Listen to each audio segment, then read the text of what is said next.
다시 하나님 말씀 보겠습니다. 시편 91편 1절에서 16절 말씀. 시편 91편 1절에서 16절 말씀을 제가 봉독해 올리도록 하겠습니다.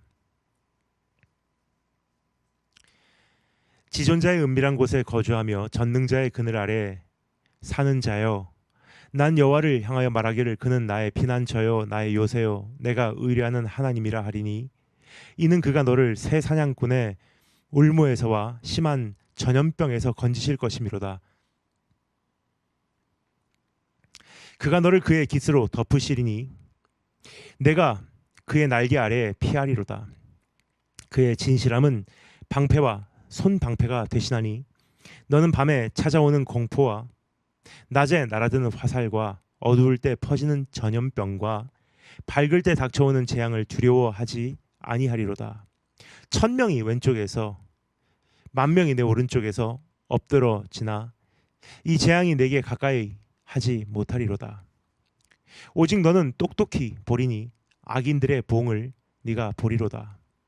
네가 말하기를 여호와는 나의 피난처시라 하고 지존자를 너의 거처로 삼았으므로 화가 내게 미치지 못하며 재앙이 내 장막에 가까이 오지 못하리니, 그가 너를 위하여 그의 천사들을 명령하사 내 모든 길에서 너를 지키게 하심이라.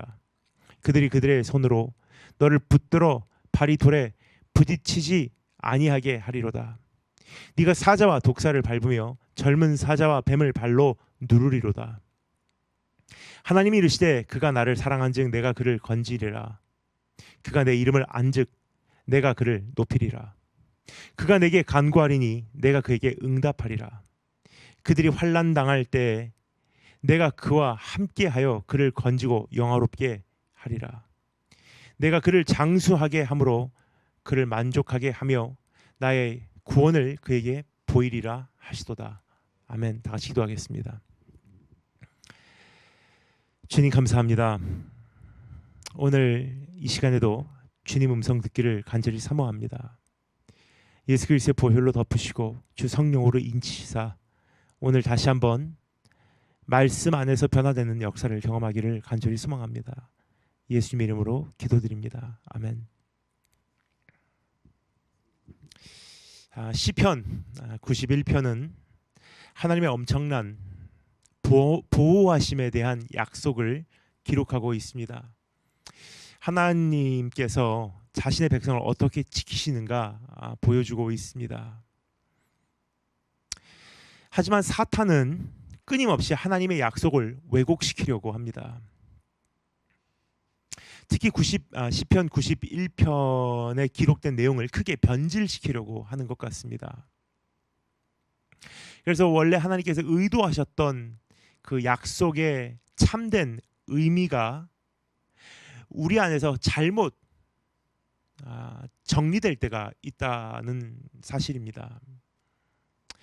예를 들어 누가복음 4장에 보면 사탄은 시편 91편을 인용하여 예수님을 시험하기도 했던 것을 우리가 알 수 있습니다. 그만큼 시편 91편 말씀이 우리가 하나님 앞에서 바른 믿음으로 성장하느냐 아니면 잘못된 신학을 우리 안에 간직하게 되고 결국 그것으로 인해서 멸망하게 되느냐가 달렸다는 것입니다. 누가복음 4장 9절부터 11절 말씀 제가 읽어드리겠습니다. 사탄이 예수님을 어떻게 시험했는지 한번 들어보실래요? 예수님을 이끌고 예루살렘으로 가서 성전 꼭대기에 세우고 이르되 네가 만일 하나님의 아들이거든 여기서 뛰어내리라. 기록되었으되 시편 91편을 가리키고 있는 것입니다. 하나님이 너를 위하여 그 사자들을 명하사 너를 지키게 하시리라 하였고 또한 그들이 손으로 너를 받들어 내 발이 돌에 부딪히지 않게 하시리라 하였느니라. 오늘 이 본문 말씀에 기록된 그대로예요. 12절 13절 말씀을 그리고 14절까지 말씀을 그대로 인용하여 예수님께 그것으로 도전을 하고 있는 것을 볼 수가 있습니다. 사탄은 여기서 무엇을 왜곡시키고자 한 것일까요? 만약 하나님의 자녀라면, 네가 정말로 하나님을 사랑하는 자라면, 그를 피난처로 삼은 자라면 이 높은 곳에서 뛰어내려도 절대로 다치지 않는다는 잘못된 신학을 사탄은 건의하고 있는 것입니다. 의인은 절대로 고난당하지 않는다는 것입니다. 하나님께서 천사를 보내어 반드시 지켜주신다는 것입니다. 얼핏 듣기에는 사탄의 주장이 시편 91편의 약속과 일치한다고 생각할 수 있습니다. 사탄은 바로 이것을 노린 것입니다. 오늘날 적지 않은 성도들이 사탄의 이 속임수에 속아 넘어가고 있습니다. 가차없이 속아 넘어가고 있습니다. 우리가 진정 하나님의 자녀라면 우리에게 어떠한 위험이 다가올 수 없고, 우리는 절대로 어려움을 당하지 않으며 천군 천사가 늘 우리를 모든 위험과 질병과 공경에서 지켜준다고 믿고 있는 것입니다. 충분히 그렇게 자칫 잘못하면 믿을 수 있는 이해의 여지가 있기 때문입니다. 한 번 더 읽어드릴까요? 전체는 읽지 않겠습니다. 하지만 사단이 예수님께 다가와서 내던진 인용한 하나님 말씀을 읽어드리겠습니다. 그가 너를 위하여 그의 천사들을 명령하사 내 모든 길에서 너를 지키게 하심이라. 그들이 그들의 손으로 너를 붙들어 발이 돌에 부딪히지 아니하게 하리로다. 네가 사자와 독사를 밟으며 젊은 사자와 뱀을 발로 누르리로다. 하나님이 이르시되 그가 나를 사랑한즉 내가 그를 건지리라. 그가 내 이름을 안즉 내가 그를 높이리라. 이것을 그대로 예수님께 가져와서요, 뛰어내려라. 네가 하나님을 사랑하고 알면 하나님께서 건지신다고 하지 않았느냐?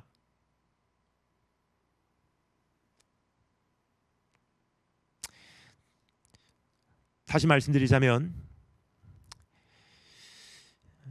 의인은 고난당하지 않는다. 하나님을 사랑하면 기적적으로 건져내신다고 말하지 않았느냐? 네가 하나님을 정말 안다면 하나님께서 너에게 어떠한 어려움이 다가오지 못한다고 약속하지 않았느냐? 아무리 훌륭한 신앙인도 코로나 바이러스로 인하여 생명을 잃었습니다.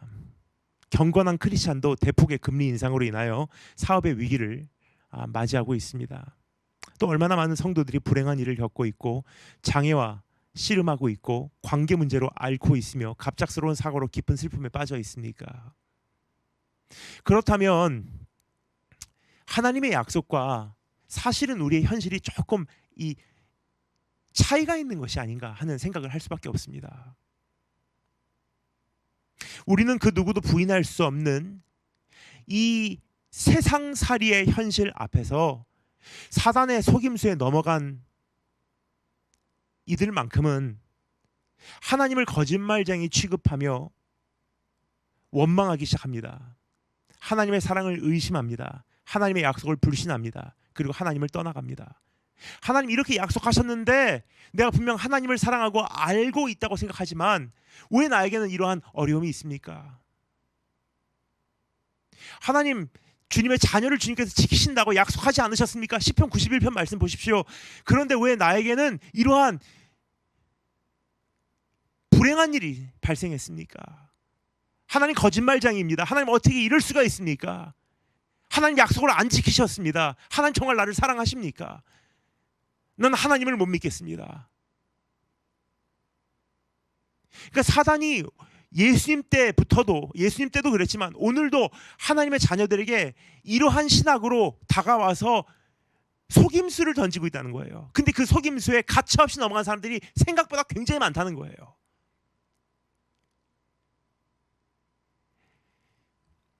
예수님께 그렇게 도전했는데 우리들에게 하물며 사단이 이러한 속임수를 사용하지 않겠습니까?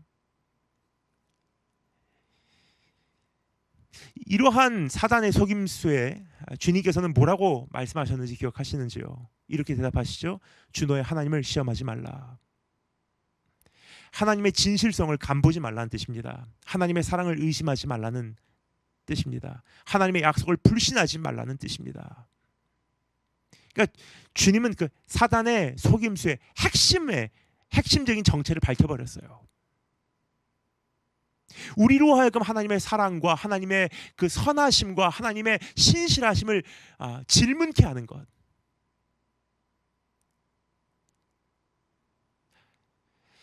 그럼 시편 91편에 기록된 이 엄청난 약속을 우리는 어떻게 이해해야 하는가?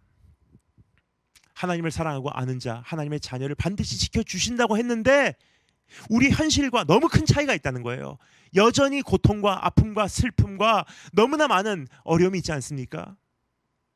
하나님께서 우리의 피난처시오 요새가 되어주신다는 약속을 우리는 어떻게 이해해야 하는 것일까요?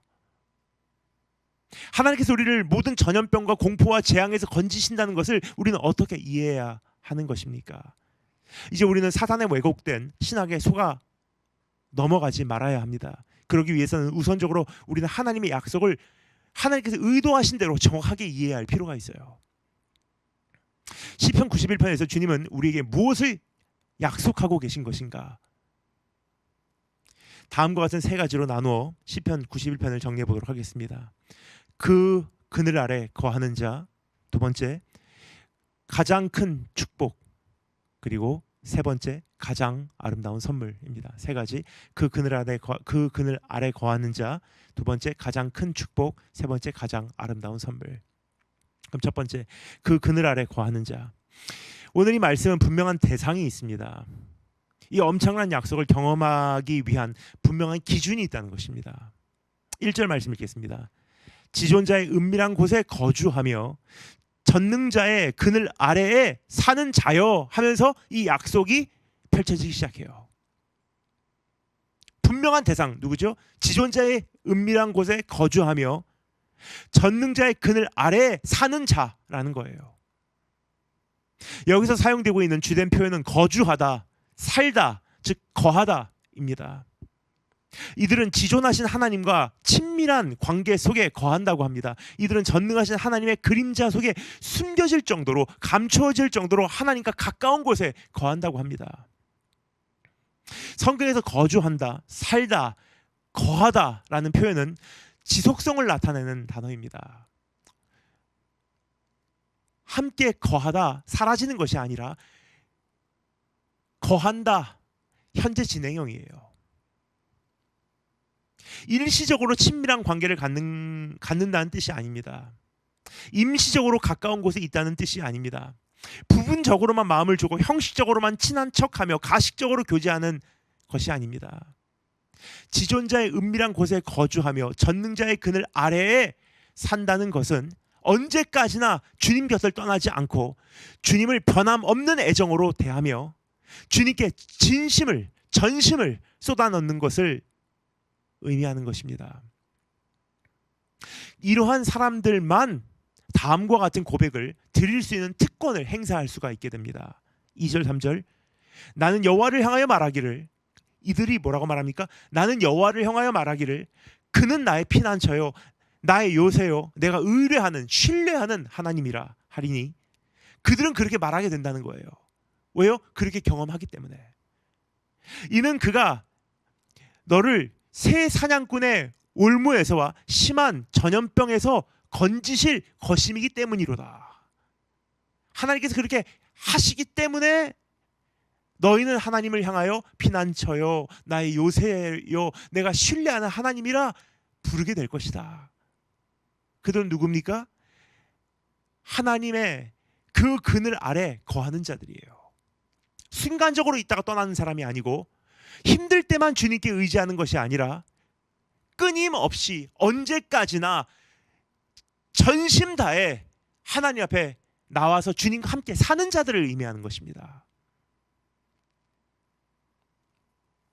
여러분, 결혼한 다음에 우리가 별거하는 것이 정상이 아니라는 거예요. 우리가 나는 예수님을 영접합니다. 성부, 성자와 성령의 이름으로 너에게 세례를 주노라. 예수와 함께 살고 함께 죽는 그러한 언약식, 예수 그리스도와 함께 연합하는 그 순간부터 영원토록 함께 가는 것이지, 좋을 때는 그렇게 하다가 또 다른 더 좋은 것이 생기면 떠났다가 힘들 때 돌아왔다가 또 다른 재미난 것이 생기면 떠났다가 또 내 삶에 어떤 역경이 임했을 때 회개하고 돌아왔다가 그것을 반복하는 것이 아니라는 거예요. 그 그늘 아래 거하는 자, 거기에 살아가는 사람들이에요. 생활을 거기에 꾸민 사람들이에요. 내 삶이 거기에 형성된 사람을 의미하는 것입니다. 그 사람들에게만 해당된 약속이, 이러한 대상에게 국한된 약속이 하나님은 나의 피난처시요 나의 요새시라 라고 말할 수 있는 경험을 하게 된다는 거예요. 그 그늘 아래 거하는 자들만이 진정하게 경험할 수 있는 현실, 하나님은 이들에게 피난처가 되어 주실 것이라고 합니다. 하나님은 이들에게 요새가 되어 주실 것이라고 합니다. 하나님은 이들에게 신뢰할 만한 분으로 다가와 주실 것이라고 말하고 있는 것입니다. 하나님은 이들을 갑작스러운 위험과 예측하지 못한 질병에서 건져 주실 것이라고 약속하고 있는 것입니다. 오늘 이 말씀을 이어가기 전에 한번 우리 자신을 돌아보기를 원합니다. 우리가 진정 그 그늘 아래 거했는지, 왔다 갔다 왔다 갔다 함께 살자고 했다가 방황하고 집 버리고 떠났다가 또 돌아와서 함께 살자고 했다가 또 집 버리고 떠났다가 그러다가 또 고독하고 외롭고 힘들면 돌아와서 용서해달라고 했다가 또 상황이 좋아지면 세상에 눈 돌리고 집 버리고 떠났다가 혹시 이렇게 살진 않았는지, 하나님을 원망하기 바쁘기만 하진 않았는지, 그렇게 왔다 갔다 하며 사는 우리임에도 불구하고 힘든 일이 있을 때마다 하나님 약속하여 주셨지 않습니까? 우리를 지키신다고 하지 않았습니까? 모든 재앙과 질병에서 우리를 건져주신다고 약속하셨는데 왜 이런 일이 있습니까? 라고 하나님을 원망하고만 있진 않았는지. 자, 그럼 그 그늘 아래 거하는 자에게 내려주시는 가장 큰 축복은 무엇인지 한 걸음 더 나가서 우리 분석해 보기를 원합니다. 가장 큰 축복, 4절부터 13절은 하나님은 자신의 그늘 아래 거하는 이들을 어떻게 보호하시는가에 대하여 기록하고 있습니다. 일단 4절 후반부터 읽어보겠습니다.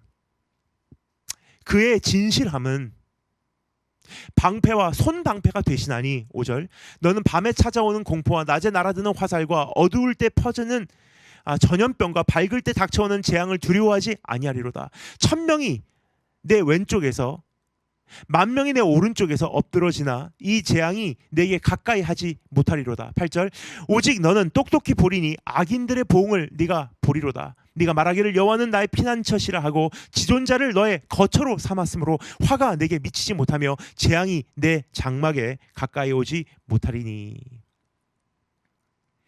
하나님은 그 그늘 아래 거하는 이들에게 방패가 되어 주신다고 합니다. 밤에 스며들어오는 위기이든 낮에 날아드는 공격이든 주님은 자신의 백성을 지켜내신다고 약속하고 계십니다. 예상하지 못했던 질병이든 예상했던 위험이든 주님은 자신의 자녀를 보호하실 것이라고 약속하십니다. 주님은 모든 질병과 공포와 재난과 원수에서 그 그늘 아래 거하는 이들을 보살피실 것이라고 약속하시고 계십니다. 그렇다면 왜 여전히 우리의 삶에는, 이 세상에는 고난과 아픔과 슬픔과 역경과 문제가 우리의 삶에 찾아오는 것일까? 이렇게 약속하신 것이 진짜라면 왜 우리의 삶에는 여전히 그러한 현실이 경험되는 것일까라는 질문을 할 수밖에 없는 것입니다. 사단은 이것을 노린 거예요. 우리가 지금 살아가고 있는 세상이 어떠한 세상인지 정확하게 분석하고 우리가 얼마나 단순한 존재인지 사단은 그것을 정확하게 이해하고 그 틈을 사서 하나님의 말씀을 인용해서 설득할 만한 내용으로 우리에게 다가와서 예수님께조차 이러한 도전을 던진 것이 아닙니까? 이것에 대하여 완벽한 답을 드릴 수는 없습니다. 왜 우리에게 여전히 고난이 있는가? 단순하지 않은 신학 문제이고 하나님만 아시는 깊은 섭리가 있기 때문에 단순한 답을 드릴 수는 없습니다만, 우리가 이미 욥기에서 살펴보았듯이 고난의 이유를 완전히 파헤칠 수는 없습니다만, 그러나 오늘 이 말씀을 통하여 한 가지 알기 원하는 영적 실제가 있습니다. 오늘 이 말씀에서 우리에게 한 가지 전해주고 있는 정확한 한 가지 영적 실제가 있다는 것입니다. 4절 전반에 이렇게 기록된 내용을 주목하고 싶습니다. 지금까지 읽은 이 4절 후반부터의 모든 말씀을 토대로 하고 있는 말씀이에요. 모든 말씀이 토대로 하고 있는 말씀이에요. 그러니까 지금 이 말씀 위에 이 모든 약속이 세워져 있다는 거예요. 4절 전반, 그가 너를 그의 깃으로 덮으시니 네가 그의 날개 아래 피하리로다. 그래요. 깃으로 덮으시고 그 날개 아래 우리를 감추신다는 거예요.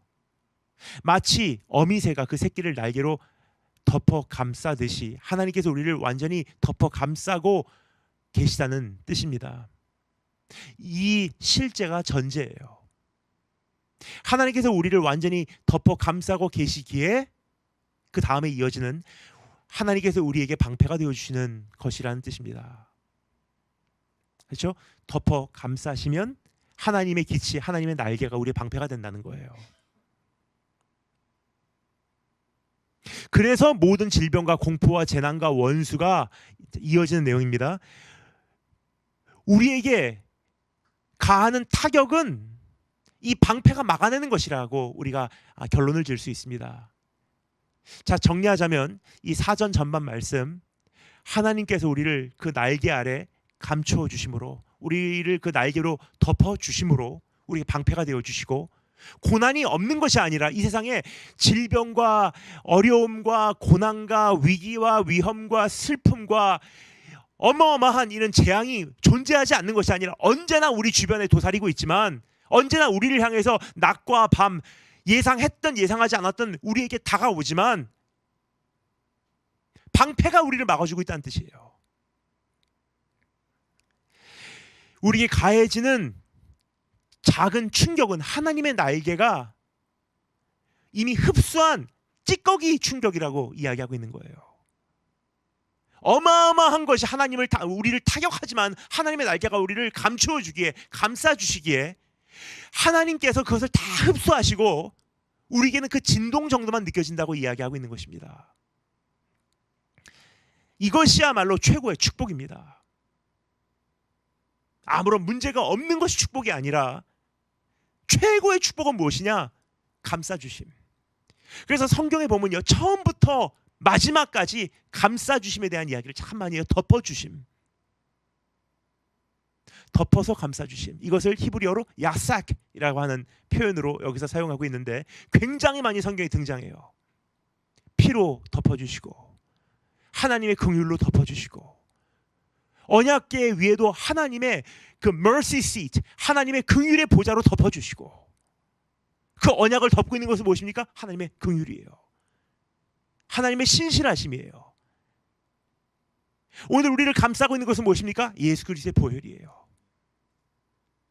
덮어주시고 덮어주시고, 태초에 인간이 죄를 졌을 때 어떻게 하십니까?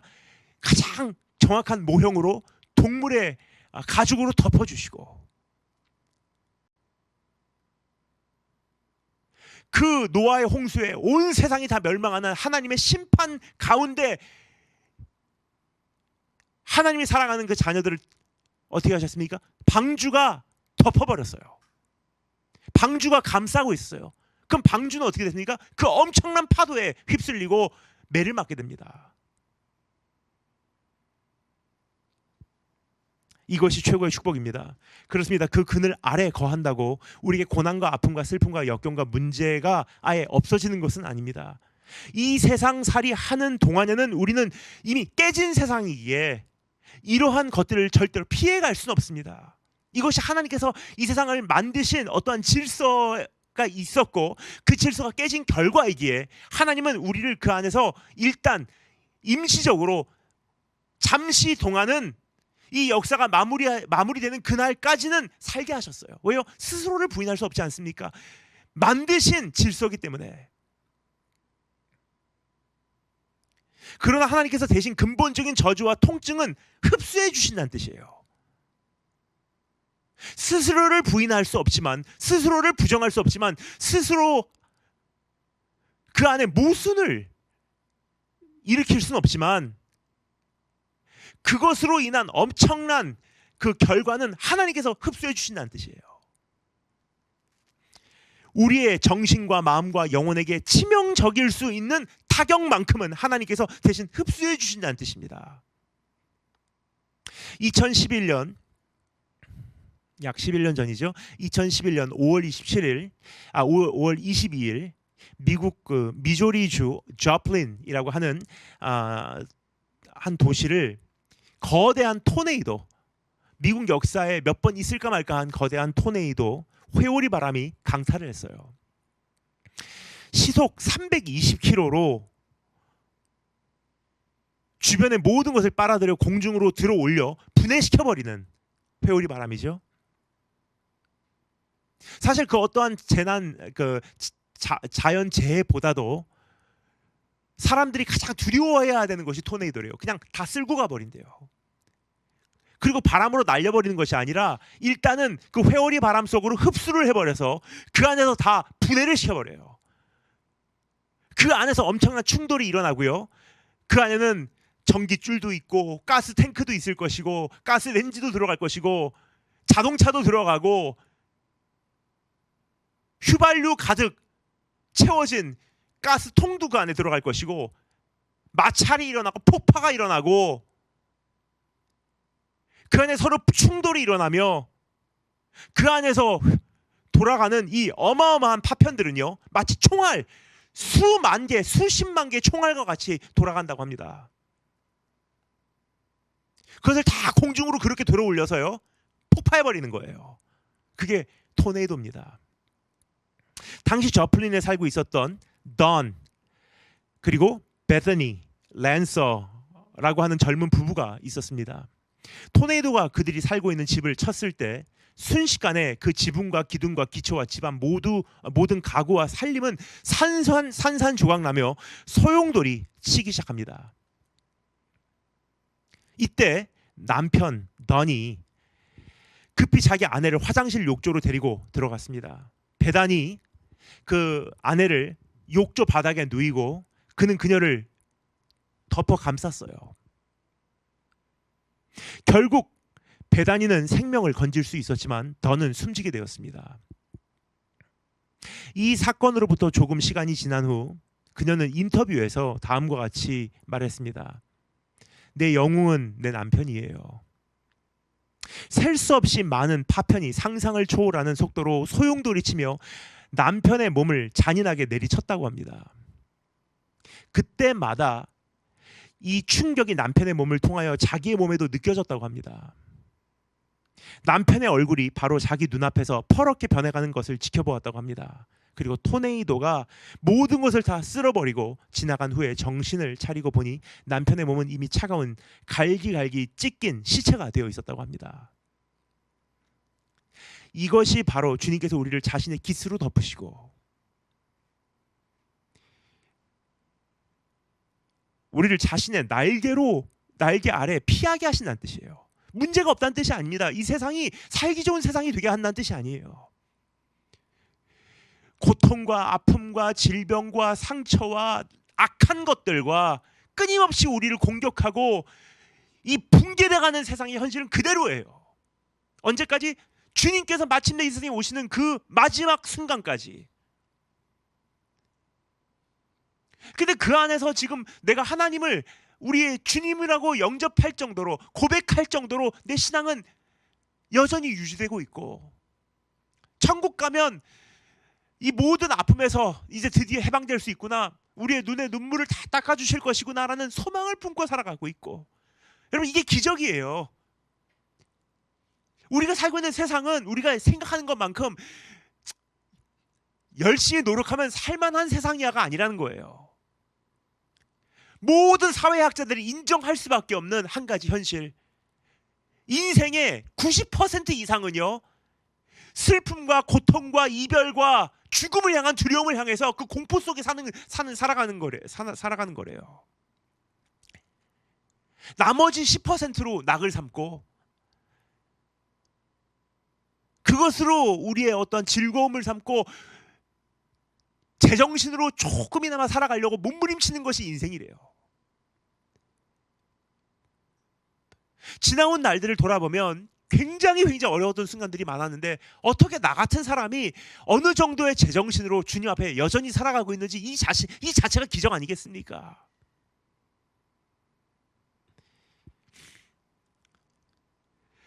우리가 이 세상 살아가는 동안 매섭게 소용돌이치는 날카로운 파편과 같은 고난이 우리에게 다가오고 우리는 그것을 절대 피할 수가 없습니다.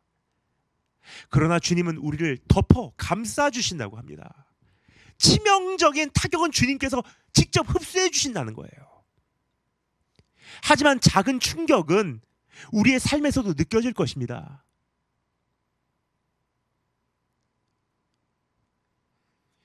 우리는 이러한 작은 진동조차도 매우 힘들어합니다. 그러나 오늘 이 말씀을 통하여 알기 원하는 한 가지 영적 실제는 근본적인 저주와 통증은 이미 예수 그리스도께서 담당하셨다는 거예요. 살아가면서 우리는 잠시 고생할 수는 있습니다. 그러나 결국 예수 그리스도 안에 있는 우리에게는 모든 것이 합력하여 그래서 선을 이루게 되는 것입니다. 왜요? 근본적인 것은 주님께서 다 흡수해버리셨기 때문에. 그래서 우리가 볼 때 굉장히 이것이 나빠 보여도 우리가 정말 하나님 안에 거하고만 있다면, 끝까지 주님을 우리가 신뢰하고만 있다면 우리에게 닥치는 모든 고난은요 절대로 우리에게 해가 되는 것이 없다는 거예요. 우리를 근본적으로 멸망시키는 것은 없다는 것입니다. 우리의 영혼을 뺏어가는 것은 없다는 거예요. 고난은 현재 진행형일 때는 분명 고난인 것은 분명해요. 아파요. 그래서 저는 그것을 어떠한 뭐라 그러죠? 그것을 아름답게 표현하고 싶지도 않습니다. 고난이 우리를 고난이라는 것을 잘 지켜보면 좋은 점도 있어라고 말하고 있는 건 아니에요. 고난은 현재 진행형일 때는요 분명히 고난이에요. 힘들어요. 쓰라려요. 그러나 모든 고난은 예수 그리스도 안에 있는 우리, 전제 조건이었죠. 예수 그리스도 안에 있는 우리, 하나님을 아는 자, 하나님을 사랑하는 자들에게는, 그들에게만큼은 지나고 나서 보면 하나님의 뜻을 이루는 과정이었음을 알 수 있게 된다는 거예요. 그러니까 현재 진행형일 때는 고난이지만 적어도 우리에게만큼은 시간이 지난 후에 되돌아보면 이 고난은 하나님께서 오늘을 있게 하기 위한 하나님의 도구였구나라는 것을 인정할 수밖에 없게 된다는 것입니다. 왜요? 그 고난이 우리에게 가져다 줄 수 있는 근본적인 저주와 멸망과 사망은 주님께서 흡수해버리셨기 때문에. 그래서 16절에서 다음과 같이 약속하고 있는 것입니다. 내가 그를 장수하게 함으로 그를 만족하게 하며 나의 구원을 그에게 보이리라 하시도다. 즉 인생의 한 부분이 아니라 전체를 보게 되면, 한 부분만 내 인생에 지금 오늘 내가 겪고 있는 이 순간을 보면 하나님 좋으신 게 잘 안 보여요. 근데 충분히 다 지나온 다음에 고난을 하인사이트, 뒤를 돌아보니까 주님의 신실하심을 인정할 수밖에 없게 된다는 뜻입니다. 한 순간이 아니라 전부를 보게 되면 하나님의 구원을 맛보게 된다는 거예요. 이렇게 구원하셨구나. 이렇게 나를 성화시키셨구나. 이러한 모습으로 나를 만드셨구나. 그러니까 순간을 보면요, 가정의 어려움이고 사업의 어려움이고 경제적인 어려움이고 건강의 어려움이고 가정의 불하고 참 아픈 사고들이에요. 그러나 전체를 보니까 이렇게 완성시키시려고 감탄하게 된다는 것입니다. 이 땅에서의 인생의 관점이 아니라 그 나라에서의 영생이라는 관점에서 평가하면 하나님께서 행하신 모든 것에 만족할 수밖에 없게 된다는 거예요. 더할 수 없고 뺄 수 없고, 하나님 내 인생은 완벽해요.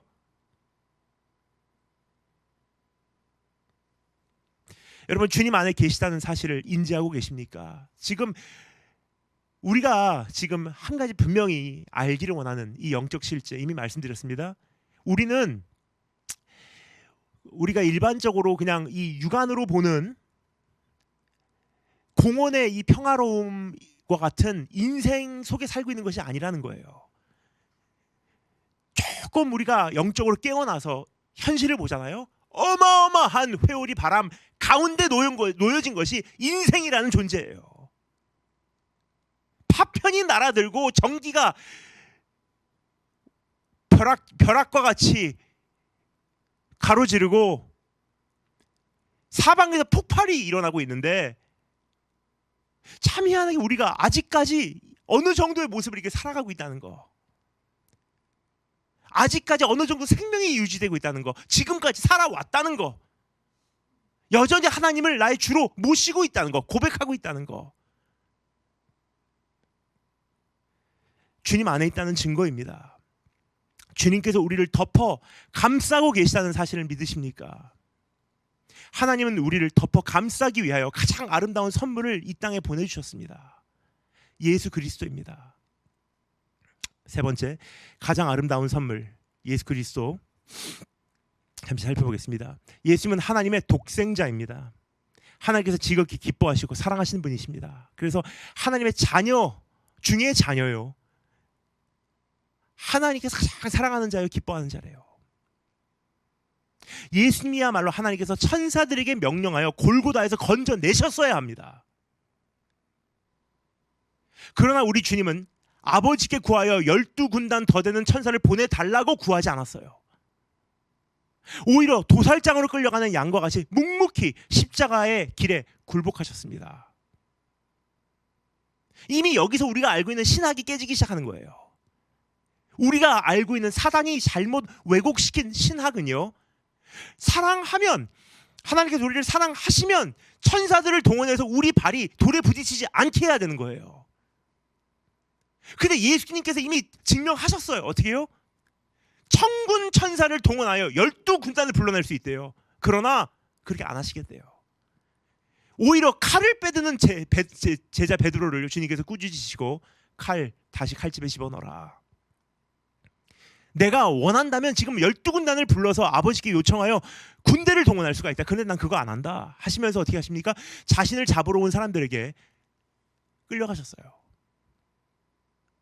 또 우리 주님은 천사들이 그들의 손으로 자신을 붙들어 발이 돌에 부딪히지 않게 하지 않으셨습니다. 오히려 원수의 머리를 상하게 하기 위하여 자신의 발꿈치를 상하게 놔버려 두셨어요.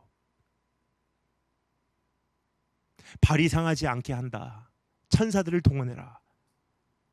사단의 계교에 발이 상하는 거 안 좋지 하고 혹하고 넘어갔으면요, 주님 사단의 머리를 파괴시키지 못했을 것입니다.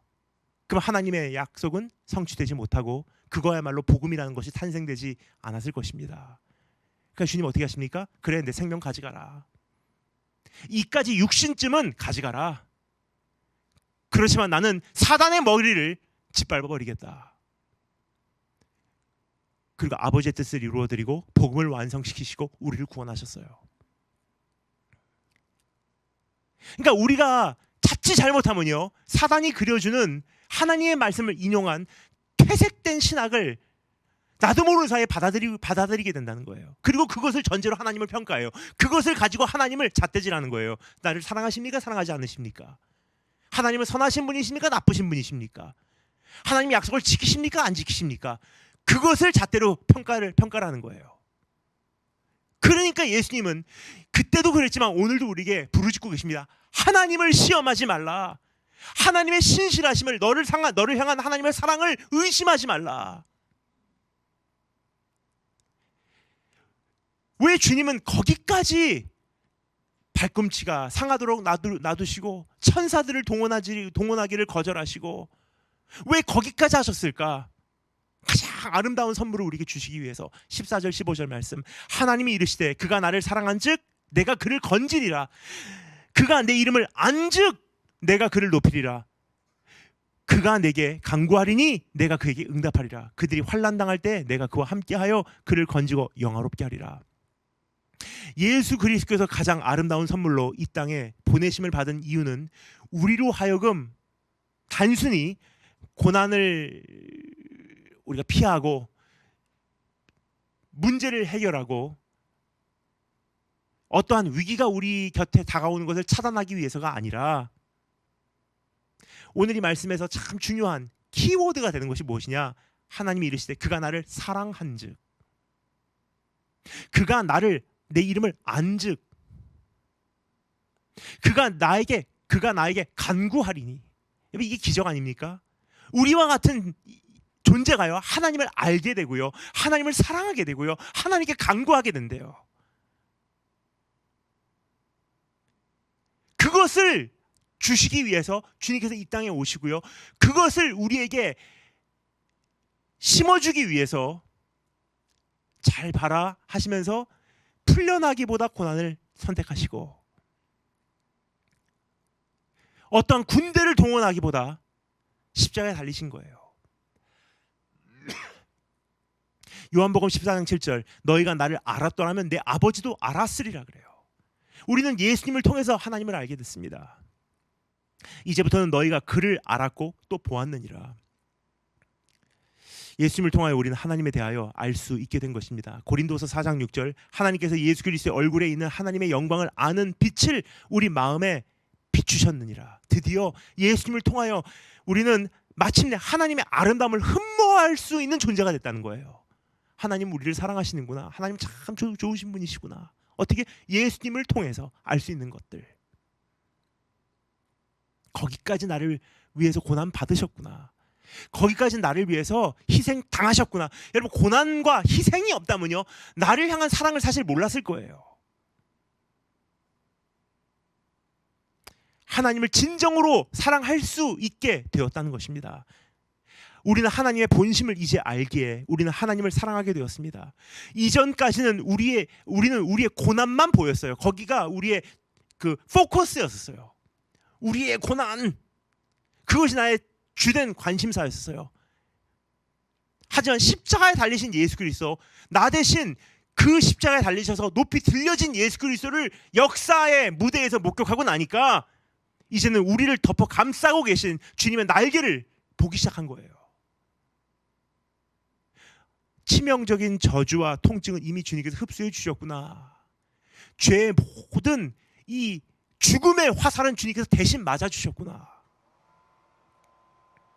따라서 우리에게 경험되는 고난은 궁극적으로 하나님의 뜻을 이루어 드리기 위한 재료로 밖에 우리에게는 여겨지지 않게 된 것입니다. 고난이라는 것은 이미 주님께서 근본적인 것을 다 흡수해 가시고, 나에게 남은 것은 이제부터 하나님께서 나에게 모든 것이 합력하여 선을 이루게 하시는, 여러분, 모든 것이래요. 좋은 것만이 아니에요. 모든 것이 합력하여 하나님의 뜻을, 선한 뜻을 이루기 위한 재료에 지나지 않는구나. 왜요? 좋은 재료만 남았기 때문에. 이제 여러분, 음식도 아무리 못해도 좋은 재료를 다 쓰면요, 어느 정도는 결과가 나오게 돼 있어요. 그렇죠?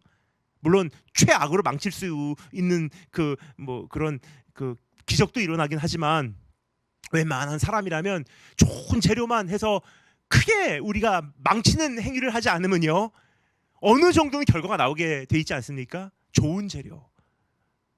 그럼 하나님께서 예수 그리스도 안에 이미 나쁜 재료는 다 흡수시킨 거예요. 그리고 우리의 인생에 허락하신 재료는요, 좋은 재료예요. 그래서 이 모든 것을 합력하여 하나님께서 어떻게 하신다고요? 주님의 뜻을, 선을 이루게 돼 있대요.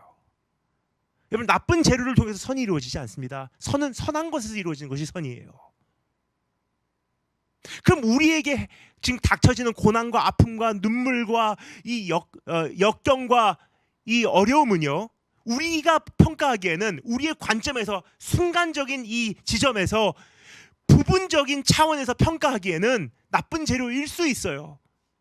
그러나 전체에서 영원이라는 이 관점에서 볼 때에는요, 인생을 다 살아난 후에 돌아볼 때는 좋은 재료만 있었구나, 인정할 수밖에 없는 것입니다. 고난의 과정이 길 수 있습니다. 혹은 한평생일 수 있습니다. 그러나 우리는 이제 확신할 수 있는 것이 있습니다.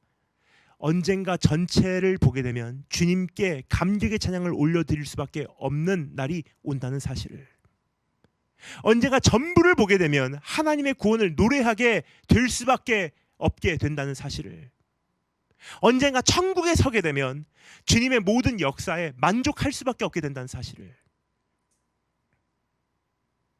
그러므로 우리는 우리의 신학을 바로 정리하고 그 신앙 고백을 진심으로 이제 우리가 믿기 시작하고, 그리고 이제 우리는 이렇게 고백하기를 원합니다.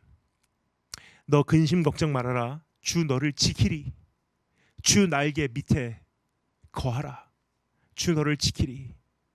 어려워 낙심될 때 주 너를 지키리. 위험한 일을 당할 때 주 너를 지키리. 너 쓸 건 미리 아시고 주 너를 지키리. 구하는 것을 주시며 주 너를 지키리. 어려운 시험 당해도 주 너를 지키리. 구주의 품에 거하라. 주 너를 지키리. 주 너를 지키리. 아무 때나 어디서나 주 너를 지키리. 늘 지켜주시리. 다 같이 기도하겠습니다. 주님, 좋은 재료만 우리에게 주심을 감사합니다. 독이 되는 것들, 우리를 멸망으로 데리고 가는 것들, 우리를 사망에 이르게 하는 것은 이미 십자가에서 예수 그리스도께서 다 흡수해 버리시고, 이미 오래전부터 예루살렘을 어미 새가 그 새끼를 그 날개 가운데 품듯이 예루살렘을 주님께서 그렇게 해오셨죠. 하나님께서 그렇게 하셨듯이 이제 주님은 우리를 그렇게 품고 계신 줄 아오니, 하나님께서 다시 한번 우리에게 이제 그것을 현실을 볼 수 있는 안목을 허락해 주시기를 간절히 소망합니다. 오늘도 나의 삶을 그렇게 품고 계시다는 것, 이 세상의 고통과 아픔과 슬픔, 소용돌이 치는 그 회오리 바람이 없는 것이 아니라 그것이 여전히 있지만, 우리는 그 복판에 서 있지만 주님께서 오늘도 그것을 다 흡수하고 계시다는 사실을 보게 해주기를 간절히 소망합니다. 그래서 우리는 이제 하나님을 알게 하시고 하나님을 사랑하게 하시사 가장 큰 축복, 가장 아름다운 선물을 누리게 하여 주기를 간절히 원합니다. 예수님 이름으로 기도합니다. 아멘.